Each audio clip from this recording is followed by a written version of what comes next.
Mr. O'Connor, when you're ready, you can correct me if I've mispronounced that name. Sustaita. Okay.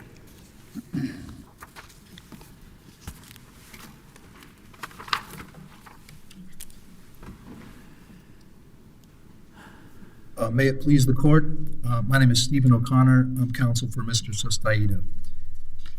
Luis is a 43-year-old man born in Mexico, where at the age of 21, he entered the U.S. without inspection. His wife at the time, Consuelo Palacios, also entered with their 2 children who were also born in Mexico. They moved to Austin, Texas. They had a child there named Judith, born in 2005, and she is a U.S. citizen. He and Consuela's marriage broke up. We do know all the facts. Your time's precious for you. Thank you. Okay. Has he been removed, and when was he removed? He was removed on September 18th, 2020. Okay, that's a while ago. And when was the UCIS denial of? July 27th, 2023. And this is not focused on you. It's both parties. We're getting the 28J notices a day ago on both events. Why did those are significant developments? The government submitted yesterday evidence that the visa was denied. Right. And it's I believe there's a colorable argument for mootness, but I don't believe. No, my only question is the threshold one. Why wouldn't you have told us that when it happened? It's interlaced with all the arguments. My understanding of 28J letters is they supply legal authority. It's just any new development, factual. But anyway, I don't want to bicker with that, but the removal also has consequences, arguably. Now we're going to have to discuss it. You haven't even had an opportunity to respond to the mootness on the denial. And I believe that I've seen previous cases where the court orders briefing on mootness after the oral argument. Well, do you intend to reply to their 28J from yesterday? I believe they should make a motion for dismissal or mootness grounds or some legal. I don't think in 28J. All right. So, what in your mind? What arguments are left remaining? That the whole picture of this case, and the government did supply the dismissals of his 2 felony matters, are cooked up by his wife and children. And there's been 4 criminal prosecutions in the record that have been dismissed for lack of evidence. So he is. You're saying that there was factual errors to the hardship determination, and there is no moral bad character issue because it was cooked up. Those are the 2 arguments. But can we, under current Fifth Circuit law, can we consider either of those arguments? Yes or no? Current law? No, under current Fifth Circuit law. And I know that Satu v. Wilkinson was heard by the Supreme Court's November 28th, and there could be change in that. But at the moment. Well, what are you recommending that we do? Have you asked us to hold this for Wilkinson or not? I have not, Your Honor. I believe. So what do you want our panel to do? I want the consistent with Fifth Circuit law. Yeah, to look at the administrative closure and continuance issue that the BI whiffed on, because that is really where the reason everyone has colored their opinion on this because they believed he's a sexual assault person. He's a criminal. He has never had a conviction in his life. He's the hero of this story. The BIA's reversible error as to administrative closure is, and finish the sentence. We should reverse them because they did what wrong? They did not apply the correct factors. They applied random factors, their own interest in administrative efficiency to get him out of the country. But a salient point that they made in denying both their own administrative closure or your request to continue it was that he had taken so long, over 10 years, to notify them of his cooperation. Is that right? That's true. And that is a factor under both multi-factor tests, delay by the non-citizen. Right? Sanchez-Sosa factors do not have delay as a issue, but for the administrative closure, yes, it's one of the factors. Okay. But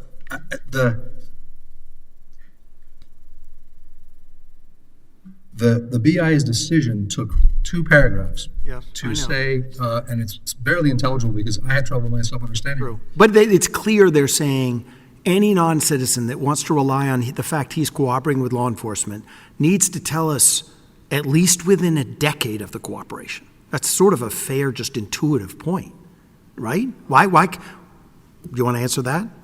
That's a sort of a bigger picture question. The public has an interest in foreign nationals cooperating with law enforcement, Yeah. and that Congress passed that statute. Yeah. So there's that to balance. I mean, the thing is, the DI did not balance anything. They stated two negative factors: delay in filing it and administrative efficiency because the cancellation's already been denied. But that is not balancing anything. They never mentioned any positive factors, such as the public's interest in him cooperating, such as the colorability of his U visa. Did they ever look at the U visa? He was the victim of a stabbing in Brooklyn in 2002. He cooperated with the police, and for that they certified his record. Yes, certified his cooperation, but that was when he was in removal proceedings. But here, I guess we're back to why is he in removal? Why is he just not a person who helps his family? It's because his family has cooked up criminal prosecutions against him that have led to his deportation right now. He was in Williamson County Jail for the past year and a half, and when he got his final case dismissed, did I stop and say, wait a minute, let's look at if these false prosecutions have any effect on anything? No, they just deported him the same day. And that's why I sympathize with the court. There's a lot of moving parts in this case. But if anyone's the hero here, it's him. He's never had a criminal. Yeah, and I understand your argument, and it's forcibly made, but just to clear it out so we can focus on what's before us. You acknowledge there's controlling law against us being to assess the fact determinations of Hart, yes? Yes. And you are not asking us at the moment to hold this case for Wilkinson? No, I think now with the events that have intervened, cancellation might be a stretch because his U.S. citizen daughter is the one who's trying to prosecute him, and there's no evidence in the record that she's in any way going to miss him at all. So I think that's... You aren't asking for a hold, I understand. So, Yeah. so we've reduced the issue before us to your claim. I mean, I understand factually you think the family has concocted this, but the legal error that BIA made, just help me again, is is... not balancing the positive factors against the negative factors. Okay, it's the multi-factor test. Yes, and I would like to, that this is raised in the briefs and the counsel alluded to it, but didn't. It's not the court may know this, that there's a circuit split on whether an IJ can entertain a waiver for a U visa, and that's not. That's moot. Or why should we decide that? The court should not decide it. The court should remand to the BIA, which never Why addressed should it. we do that? Hasn't the U visa been denied? Well, the judge could still waive his inadmissibility. So the reason the U visa was denied was because the CIS assumed he was guilty of his crimes. Did you ever ask, do you have a record site that you ever asked the IJ to waive inadmissibility? The IJ, no, because the IJ Okay, so then how can we find error in the BIA? the BI was notified of the request for LDG, the whole idea of the IJ remanding to the IJ to let her. It wasn't. Sorry, You no, it probably wasn't asked the same raised. question. It wasn't raised before the IJ. Why should the BIA?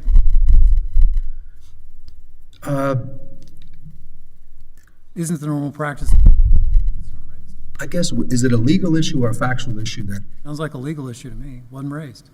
if you look at the record, the IJ never acknowledged the U visa. Not a single statement in the record. Certainly, counsel raised it, said, I will use it pending, but no action on the motions to have been I closed. thought you wanted a hold pending UCIS. You were asking them to decide it. There is a split on if you had asked the IJ, then we'd have to resolve that maybe. But if you never did it, then we would need authority from you, preferably Fifth Circuit authority, that we would vacate the BIA for failing to deal with an issue that was never preserved in front of the IJ. Do you understand the way I'm Yes. looking? So do you have a case that says an issue that's presented to the BIA but was not preserved, we would vacate for their failure to have addressed it? I don't have a case on that fact, but the board has a duty to address arguments made before it. So if they wanted to say, we didn't raise it, so we're not going to rule on it, they could say that, but they didn't say They that. didn't say that. We'll see what the government says about that. Yes. And I want to maybe bring out an alternative resolution to this case. And it was from a case from the First Circuit called Mangur, and I apologize, I did not bring this to the court's attention, but it's recently come to Mangurio v. Lynch, 794 F3D 119. That's 2015. Again, I'm not trying to be harsh. It's just to have good lawyering. If you knew about the case, they don't have it. You could 28J that. That's a legal. This is towards mootness, so I just, in case the court is hung up on Okay. on the mootness. This might go in your response to their 28J. Yes. Why don't you put it there? Because they have no idea. Fair enough, because we could remand for fact-finding on the correct application of law or not, that for the BIA to update the court and say, did the CIS assume he was guilty and deny his waiver and deny his application? And in this case, that they did that, and it was, every 90 days, the BIA would say, what is up with the current status of the, and for the record, I mean, the U visa is not completely dead.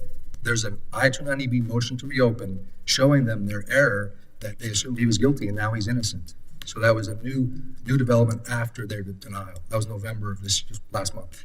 November of last month. I'm just last month, November 2023. So it was several months after the denial.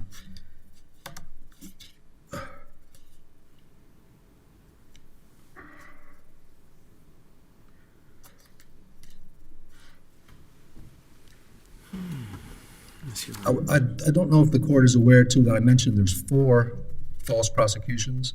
So we have the one in 2016, his older daughter Jasmine. We have the 2 in 2021 against him, 1 for aggravated assault against Judith, 1 for sexual assaults against Judith. All 3 dismissed. His girlfriend now, who's a U.S. citizen, was also accused by Judith of assault, and that case was dismissed for lack of evidence. So if the court is going to take away any sort of argument that justice was not done, and the government is in a rush to sort of get him out. Was there an independent finding that by virtue of not paying taxes, he'd be in the same situation? Put the criminal case totally to one side. Why CIS? Is that what the court's asking? Well, you know the record better. I just have a vague memory that there was a separate. That was toward the good moral character only on the hardship, and we're just saying that that's pretty much not before the court now because cancellation is not reviewable.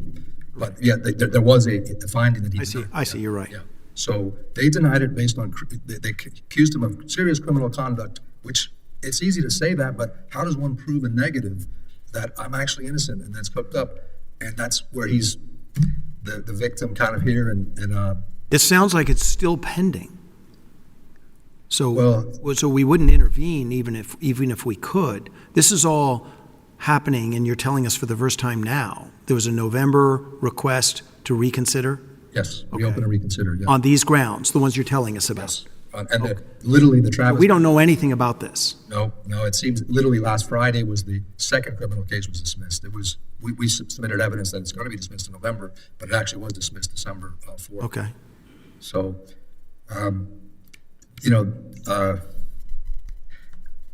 this man has done what he could to stay in this country for his children, for his rights, for his, he's not a criminal.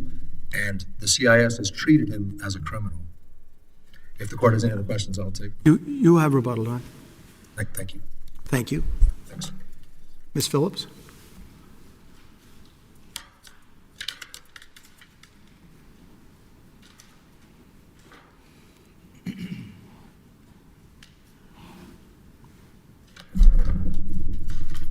Well, it's only fair if I give you equal treatment. There is a huge amount of events that have occurred that we only begin to peek at yesterday. Yes, Your Honor. May it please the court, Rebecca Hoffberg Phillips on behalf of the United States Attorney General. Your Honor, I feel like I'm playing catch up myself because, Your Honor, Petitioner's Counsel has been in the better position to know this information than I have regarding his U visa petition. I've only just found these things out literally within I found it out a couple days ago regarding the U visa because he's continued to argue that the court should consider error in that regard. And so I had no way of thinking that it may not exist anymore. And apparently 1 week after his reply brief. The administrative file, the A file is not with you. You wouldn't be No. aware of this at all. Yes, no, Your Honor. The A file is actually. Well, then you don't need to apologize more, but the removal happened a while ago. The removal happened in September. The way that I found out about it was that I contacted the DA's office to find out the status of the criminal cases. What happened was, as soon as he was released from criminal custody from the sexual abuse charge, he was immediately taken into DHS custody. They must have realized that there was no stay in effect, because normally they'll reach out to me if there are plans for removal. The last I'd heard, they had no plans because he was in criminal custody. They could not make the plans. He wasn't in DHS custody.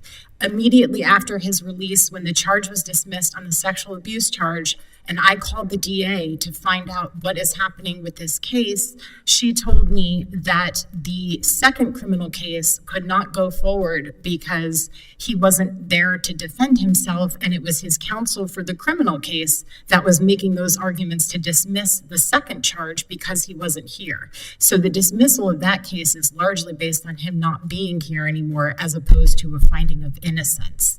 The problem is that I didn't find No, that's out. fine. That's Yes. fine. Both of you explained it. It just helps us. There's a bit of a mess. Maybe the case is reducing itself. Am I right that you would say, given the first 20HA, there isn't mootness according to published Fifth Circuit law by virtue of him being sent, but there may be mootness given the second 20HA? Do you want to start there, or where do you want to start? Yes, Your Honor, that's exactly it. So many issues are moot, but it's not because of his removal. I just want to put that out there. Yes, what's moot? U visa, moot. It's already been denied, so you can't argue that it should be sent back in order for the agency to continue the case for its adjudication or put it in closure. Are you aware that there's a motion to reconsider? I only just became aware of that 2 days ago, or yesterday. I got confirmation of what's still pending before the board and before USCIS, which is why I've just been filing this just now. I was waiting for them to get back to me because they also are two different entities between EOR and DHS and USCIS. I don't speak for my colleagues, but you may want to consult with opposing counsel and see if there's a joint motion to dismiss. There isn't a joint motion to dismiss what? The appeal, if the only thing left is something that's still pending in the immigration courts, his motion to reconsider. There's no joint motion pending at this point. Well, there's no motion at all, but you're suggesting now we should dismiss. Well, I'm not saying you should deny it, the petition, not dismiss. Well, I guess dismissal makes it seem like we're saying that everything is moot, and the cancellation claim and the termination claim can be denied. Deny in part and dismiss. Exactly. And there's no reason to hold for Wilkinson in this case, and the government certainly wasn't advocated because Castillo Gutierrez is in the government's favor in terms of the non-reviewability of hardship claims, which with respect to whether they're a mixed question of law and fact. In that case, abrogated Trejo. And so right now, Wilkinson is pending. It was just recently argued. If our law were abrogated, this would just end up getting held on cert, and then there'd be a remand to conform to that. Yes, we could do supplemental something along the lines if the court wanted to, but our position is You've that, heard he said he doesn't want to hold it either. So. yes, and so if he doesn't want to hold it, we're certainly not advocating, because this court's law is favorable to the government's position as it currently stands, and that's the position we're taking regarding the non-reviewability of hardship claims. However, in this case, the court should do the simplest thing possible: find no good moral character based on lack of tax payment. That is all you need to do here. That is the only issue you need to figure out if you can do that. It is the simplest way because it has no regard to any of these pending criminal matters. Okay, I'm a little mixed up. I thought we didn't even have jurisdiction to revisit whether there's a If the court finds that so the good moral character discretionary finding is a little bit different than the hardship finding with respect to the case in Wilkinson is regarding hardship. Oh, I know what that is. Yeah. I thought there was a parallel rule, but it's not. There is some level of judicial review of the no. Well, to the extent that, if he raises, we still can review constitutional and legal claims, which is why, he was trying to claim with respect to. Yeah, but what are you telling us is a no good moral character finding, which has been affirmed by the BA, reviewable here because it's a mixed question of law or fact, or is it not reviewable? I'll say that part is not reviewable. So then why would we give the relief you just asked us for? Because the termination part is reviewable but lacks merit. So deny in part on the Ms. Chavez argument is squarely controlled by court precedent. So that's denial in part. Dismissal in part is for the lack of jurisdiction over the cancellation discretionary findings because he doesn't raise a reviewable claim of law or a constitutional claim. Sorry to clarify that. And then the moot issue is the U visa denial because that claim for more time for the agency to look at that is moot now because it's already been denied. We haven't seen his response, that your motion, that letter to us, Right. 1 or 2 paragraphs came in last night. Yes, Your Honor, and if I had known sooner, I mean, I don't understand. I personally did not understand why he did not alert the court sooner. He's the one in communication with USCIS getting the notifications. We don't get notifications from USCIS. So I proactively reached out because I started to realize that I was sort of the one giving all the updates to the court, and I didn't realize that it had been denied. I gotta be honest, USCIS can move pretty slow, and I was kind of shocked that they had already adjudicated this because they just tend to take years to happen. So, Most non-citizens are pro se, yeah, don't speak English, don't know. So OIL is in a unique position to actually backstop all of them. He happens to have counsel. Don't know how good his English is, but it doesn't seem to me too much of a burden for OIL to be checking as to an event. We appreciate you gave it to us, but in my personal opinion, OIL would check on this well in advance in every case. Most of them are pro se. You said OIL? Office of Immigration Litigation. Oh, I'm sorry. Okay, I didn't know you were talking. Isn't that you? Yes, that is me. We call it oil. Yeah. I'm Yes. just saying when you say it's his job, there are many, many, many non-citizens that don't have lawyers. I agree with a lawyer, but you doing this stuff a little in advance, because it's going to significantly alter this case perhaps. Yes. But you've heard his primary argument now, which is this is concocted, and the dismissals reflect that. I'll say this. Well, first of all, again, if you want to rely on the lack of tax payment for good moral character and say that his waiver of an argument to dispute, I just want to start with that because I would tell the court not to get into all of the things related to the criminal case and the arrests and what the agency should do, because there's a much simpler way here. The agency on ROA 10, the board says you lack good moral character solely because of the lack of tax payment for the purposes of voluntary departure, which has a 5-year look-back period. The board couldn't rely on the arrest for that good moral character finding because the 2016 arrest went too far back.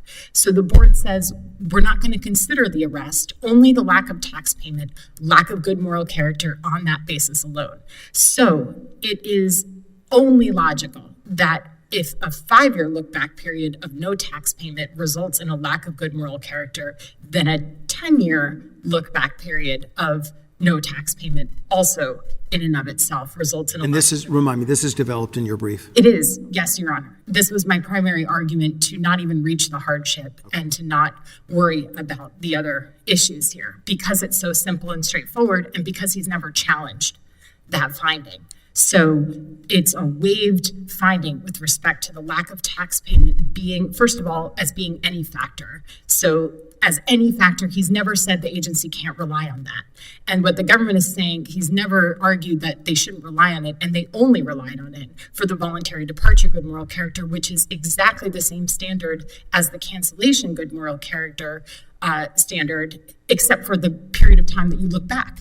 And it's only greater on the cancellation context as opposed to the voluntary departure.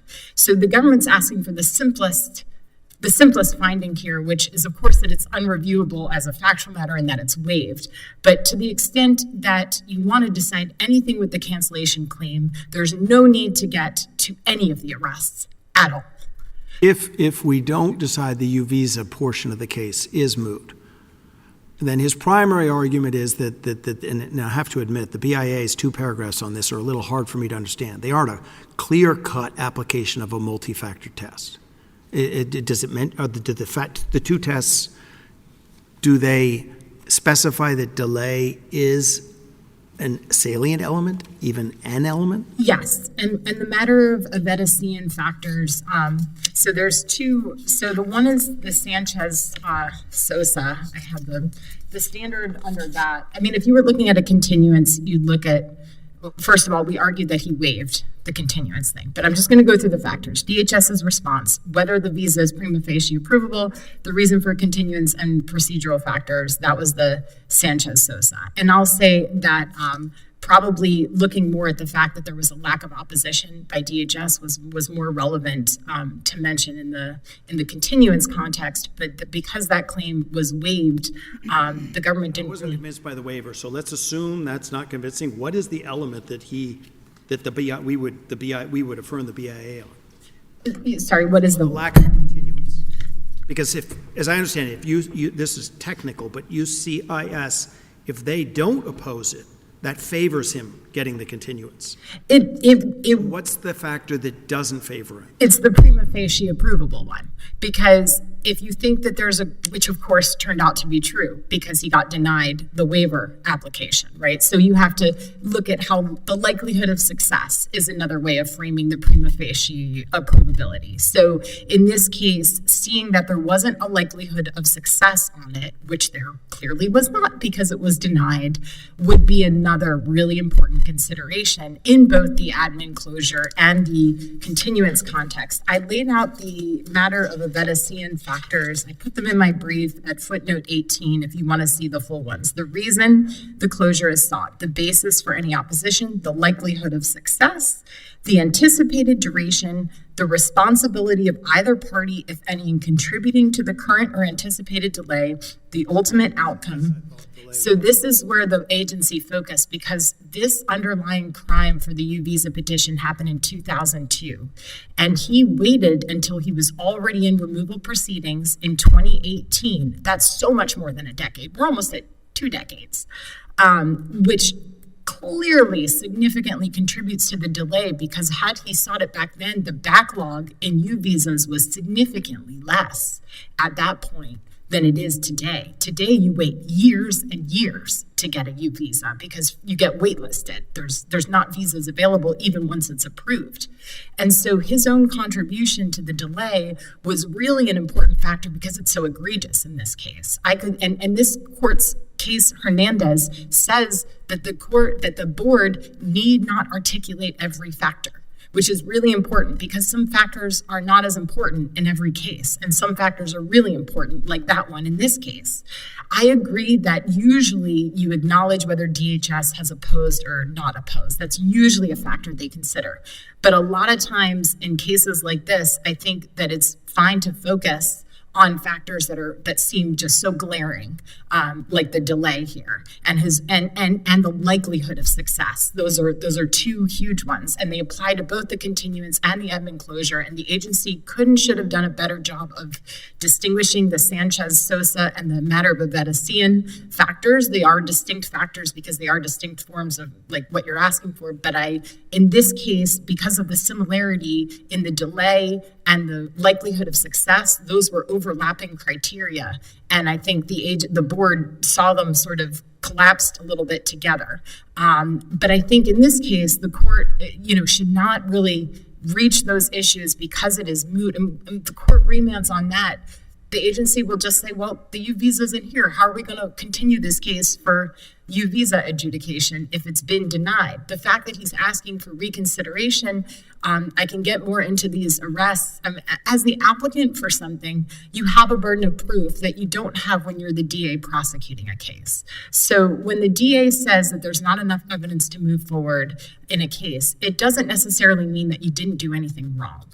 And I think that was the whole problem with his approach to this case was prove that I did something wrong or I did nothing wrong. That's what the DA proves in a criminal court, innocent until proven guilty.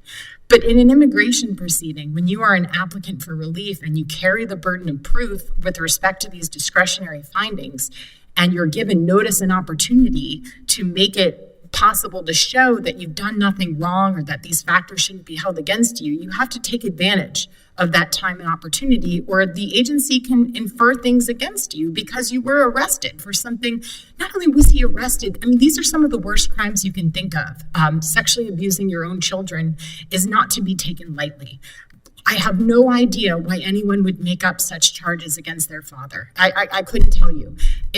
Maybe they did, right? So if they did, though, why not have a statement? And he said that he would produce his wife as a witness. He never did. He submitted letters. On the record? This is all in the record, and it's all in my brief as well, because he submitted letters from his children and his wife that glaringly don't address the whole thing about his arrest. Why not say something about that? If you're going to produce letters from them, you have the reasonably available evidence that he could produce to the immigration court to say, you know, I didn't do any of this, and they set me up because the wife was jealous of my new girlfriend, and she tried to turn the kids against me in a custody dispute. Okay, I mean, it's a horrible thing to do, but now we know that's what really happened.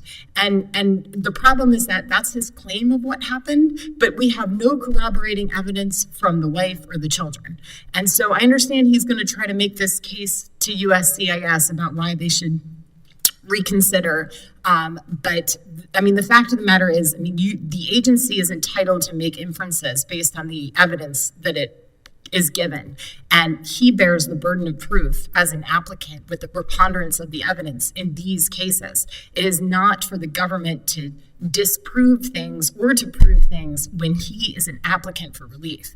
I think that he had plenty of notice and opportunity here. The only loose end then, this is jumping differently. He said, in addition to wanting administrative closure, in addition to wanting a continuance, he also asked the BIA to remand it so the IJ could make the determination about inadmissibility. And we Your are answer was, citing the record, page 31, that he forfeited it. yes. When I look at 31, I don't see it. Well, what happened was, I think in my brief, I footnoted on my page 16 of my brief, footnote 14. He expressly admitted in his supplemental appeal brief that USCIS, and not the immigration judge, has the authority to consider a U visa. This is on pages ROA 176, 77, or sorry, ROA 31 was the supplemental appeal brief. Right, but that's not forfeiting that he could simultaneously say the IJ has that authority. We know he was asking USCIS to do it. Right, He's telling the BIA, remand it because I now want to get into the world of the split and ask the IJ to do it. well, his position was that USCIS should adjudicate it, and without expressly stating that he was trying to have the IJ. He basically switched positions in his supplemental appeal to the board. It's not one of the others, what I'm saying. Let me rephrase it differently. Yeah. Do you have authority? You don't deny that he raised this as a request for relief to the BIA, correct? He raised it in his initial brief. Okay. Yeah. And then they don't mention it. And they don't mention it because... Is that reversible on its own?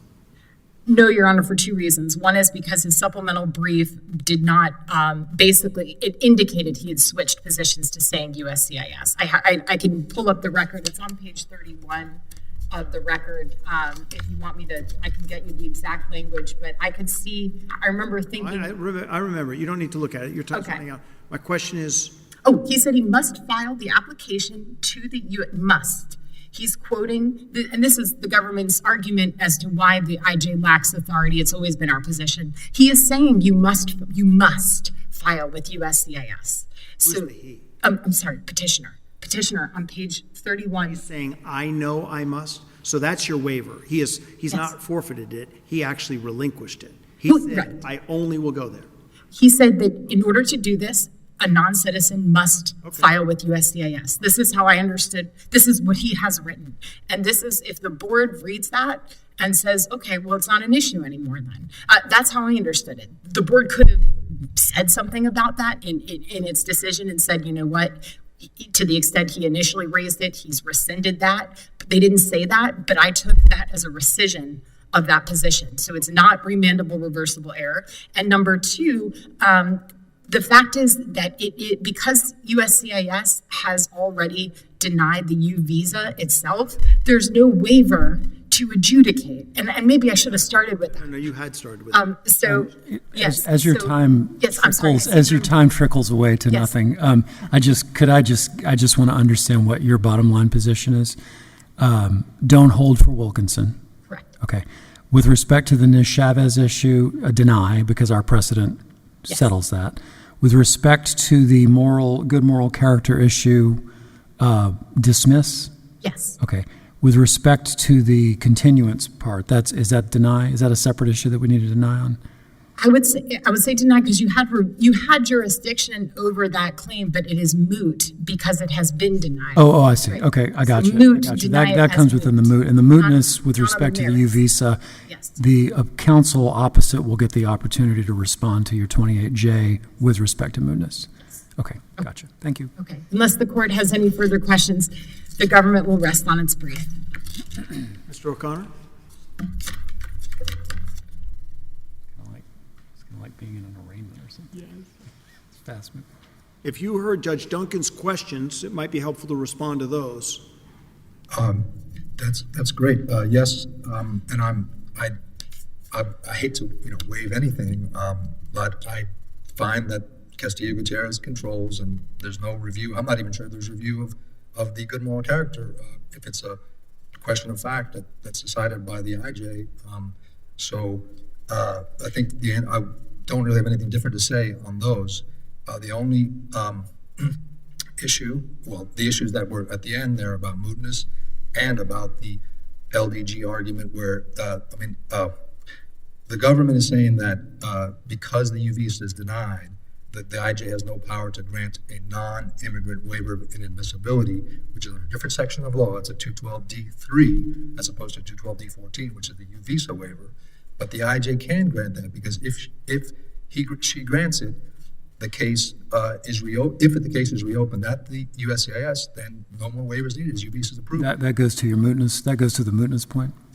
I think that goes to that even if the case is moot, that there's a grounds to remand to the BIA for their failure to address the LDG argument. So you'll include argument on that, presumably in your response to the 28J? Yeah, now, and maybe we'll clarify it now, would the court want a briefing on that? I assume not just a letter. I think why don't you start with a response to the 28J and we'll inform counsel. But she did read from the transcript suggesting your client didn't just forfeit something, but actually relinquished it, saying, I must go. I think she's hanging a little too much weight on it. I believe it was a boilerplate where I think I might have been quoting a case, but I'm not familiar with the actual section of record. But the supplemental brief did not waive his argument. In fact, the first brief goes through very clearly the This is LDG the argument. supplemental to the BIA. Supplemental BIA, yes. We're talking about whether he relinquished it in front of the IJ. In front of the IJ. One, did he ever say to the IJ, I want you to make the waiver finding? Or two, worse, did he actually say to the IJ, you can't, they must? He never said that to the IJ. He never said anything to the IJ about any LDG matter. All right, you go ahead, go on with your rebuttal. Okay, but I just, as far as that matter goes, he certainly raised it to the BIA, and over several years, they did not consider it at all. Now, I guess the court also just needs to look at something that was mentioned in the supplemental brief, but Coffin v. U.S., is there a presumption of innocence in the United States? We know there is in criminal cases. What is the effect of somebody, do we assume he's guilty? And the government said that he needed to prove a negative, that he needed to get letters from the victim, the alleged victim, to say he didn't do it. That's a very constitutionally questionable position, because if you look at his position, he did everything he could to show that the court case was proceeding. He asked the CIS to continue the matter because he knew his trials were coming up. They wouldn't do it. Of course, that is in the 28J material that she supplied yesterday. But also in that material, and I know the court has not had a chance to look at it, but Brady versus Maryland disclosure from the 2017 case, it's in that buried in that 28J. The Jasmine, the first victim, expressly states with her mother that nothing happened. So she recants her testimony. So, and that's like sworn testimony. That's, perjury if so that just shows, and of course that wasn't available to his initial counsel during the initial trial before the IJ. But it all shows that the USCIS had a very colored picture of the U visa when in July. So what do you want us? What do you say that, briefly we should do directly? Remand this case to let the BIA look at the moving picture of where we're at, and let them assess. First of all, is there a continuance possible? Because the U visa reopening has been filed, and it was based on a colored perception of the criminal record. and because they could consider the argument that he may renew that waiver before the IJ, even if the U visa is not yet reopened, that he can get that waiver in his pocket so that when it's reopened, he has that in front of him. Well, there is a debate before the Supreme Court now. Wilkinson, what's the relevance of that to your situation? If Wilkinson reverses this court's holding in Gutierrez, then the court can review the good moral character findings, and it can review the exceptional extreme usual hardship. So that would be a important development, and that's why. How does that play on? I suppose that they go what would say your way. How would that translate in this case? If we were on remand, then he would have another opportunity to present to this court. If the BIA continued to deny exceptional hardship and bad moral character, he would have a chance to have the application of law to the legal facts looked at. Did the BIA also color their view based on a presumption of guilt on criminal cases? If the court just dismisses the case, petition for rehearing, I suppose, but maybe I misstated before where I don't know what the court can do on Wilkinson, whether, abeyance is Or possible. you said you weren't asking us to hold. Judge Higginbotham has asked you, what do you want us to do with Wilkinson? Have you changed? Hold. Yeah, I've changed in the sense that Your time's up. Thank you, okay, counsel. thank you. Yeah. All right, we'll call the second case of the day,